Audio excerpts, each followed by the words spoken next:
Hi, my name is Dylan Maghini, and I am a postdoc at Stanford University. And I was the lead author on this research and was very privileged to work with a dynamic team of researchers from both Stanford University and the University of the Witwatersrand in South Africa to conduct this microbiome project. So our study is focused on the gut microbiome, and this is the complex community of bacteria and viruses and fungi that exist in people's guts and interface with their health. In our paper, we're specifically trying to study the microbiomes of populations that have been underrepresented in the past. The vast majority of the world's population lives outside of high-income contexts, have very different health concerns, very different diets, very different infectious and non-communicable disease profiles. And so we sought to do with this project something that is much more comprehensive as far as sampling people from a range of lifestyle and resource diversity, measuring their microbiomes, and drawing connections between their gut bacterial composition and their health. So the three primary findings from this research project involved both understanding the composition of these microbiomes, relating these microbiomes to different health outcomes, and identifying novelty in the microbiomes of this population. So in terms of composition, we found that depending on where different people in this study were from, whether they're from a more rural area, a more urban area, a higher or lower income area, the composition of their microbiomes varied. So they might have more of one species and less of another. And so we could use their microbiome composition almost as a fingerprint and a proxy for a lot of the lifestyle, disease, and resource variables that we considered. The second finding was related to disease outcomes. So we specifically focused on HIV because HIV prevalence is very high in two of the countries that we worked in, namely South Africa and Kenya. And so we looked at people who were seronegative, so HIV negative, people who were HIV positive and receiving antiretroviral therapy, and people who were HIV positive and not receiving antiretroviral therapy. And something that we found is that in people who were receiving antiretrovirals very consistently, even though clinically that might manifest as having undetectable viral load, we still saw differences in their microbiome composition relative to seronegative individuals. Specifically, we saw that they had fewer kinds of bacteria, and the types of bacteria that they had differed. So this has big implications for understanding how the gut ecosystem might still be perturbed even when medicated for HIV. Finally, we looked at novelty in these populations, and we actually found thousands of new bacterial genomes and new viral genomes that had never been described in other studies. This is probably because most studies are biased towards representing populations from high-income countries. And so the impact here is that this is a great illustration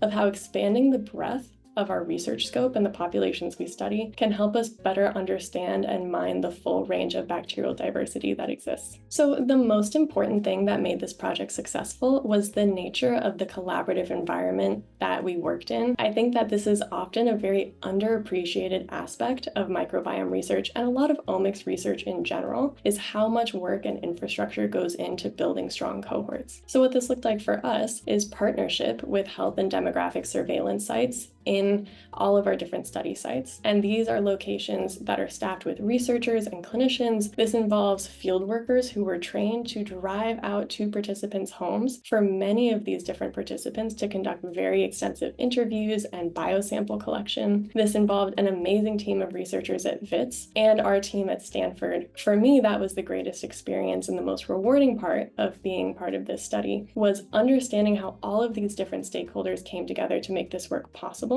and in learning about how to manage a collaboration that was so international, such that everyone had a voice, everyone was able to contribute, and everyone is getting some of the returns. So one of the coolest features of this study, and something that I think really sets it apart, is the collaboration's commitment to very ethical and intentional community engagement. And this was an important part of the study planning for this microbiome collaboration and the larger genomics project that we were a part of. What we had heard originally from our participants is that they really cared about getting their individualized data back. And so what we did in 2 sites in South Africa and 1 site in Kenya was we came up with individualized brochure-style reports that summarized our study, that shared a couple key microbiome statistics for each participant, and contextualized our study findings. We translated that into whatever the relevant language was. And then researchers from our team went to visit participants. This took the form of either group meetings where we do some activities, look at microbes under a microscope, talk about the study, and hand out individual results. Or in some cases, it meant driving door to door in the more rural areas, knocking on doors and talking to the participants. So this is something that's still ongoing. We're still analyzing the feedback that we got from this, but I think that this was such a cool pilot in thinking about how we can push ourselves to much more intentionally bring participants through the whole study process, besides just getting a consent form signed and then taking the science out of their hands.